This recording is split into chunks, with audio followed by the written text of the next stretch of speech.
ഇപ്പോൾ ഹൈക്കമാൻഡൊക്കെ മാറി ലോ കമാൻഡായി വന്നിരിക്കുകയാണ്. ഹൈക്കമാൻഡ് എന്ന് പറഞ്ഞാൽ തന്നെ വേണുഗോപാലിനാണ്. അയാൾ തീരുമാനിക്കുന്നതല്ലേ ഹൈക്കമാൻഡിൽ നടക്കൂ. അപ്പോൾ പിന്നെ അയാൾ അധികാരം അയാൾക്ക് തന്നെ വേണമെന്ന് അയാൾ മനസ്സുകൊണ്ട് ആഗ്രഹിച്ചു കഴിഞ്ഞാൽ പിന്നെ ആ ആഗ്രഹം നേടിയെടുക്കാൻ വേണ്ടി ഏതറ്റം വരെയും അയാൾ പോകും. ഏത് എംഎൽഎമാരെയും അയാൾ കാല് പിടിക്കും. അങ്ങനെ അയാളുടെ ഗ്രൂപ്പിലേക്ക് അയാൾ ചേർക്കും. ഈ ഗ്രൂപ്പ് കളിച്ച് കളിച്ച് കോൺഗ്രസിനെ ഇല്ലാണ്ടാക്കാനാണ് നിങ്ങളുടെ ഭാവമെങ്കിൽ അത് ശരിയായ നടപടിയല്ല. വോട്ട് ചെയ്ത വോട്ടർ എന്ന നിലയിൽ നിങ്ങൾക്ക് വോട്ട് ചെയ്തതിൻ്റെ പേരിൽ ഇന്ന് ജനം ദുഃഖിക്കുകയാണ്, കരയുകയാണ്. കാരണം നിങ്ങൾ അവരെ വിഷമിപ്പിക്കുകയാണ്. നിങ്ങൾ ഹൈക്കമാൻഡ് പറഞ്ഞ് ലോ കമാൻഡായി തരം താഴരുത്.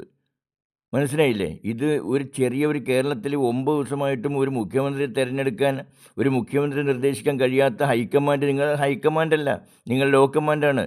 ഈ രാജ്യത്ത് നശിപ്പിച്ചത് കോൺഗ്രസ്സാണ്. ഈ രാജ്യത്തെ ബി.ജെ.പിയുടെ കയ്യിൽ കൊടുത്തത് കോൺഗ്രസ്സാണ്.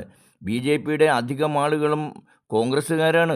അതുകൊണ്ട് തന്നെ നിങ്ങൾ നശിപ്പിച്ചേ അടങ്ങുമെന്ന് തീരുമാനിച്ചിട്ടുണ്ടെങ്കിൽ ജനങ്ങൾക്കൊന്നും ചെയ്യാൻ കഴിയില്ല.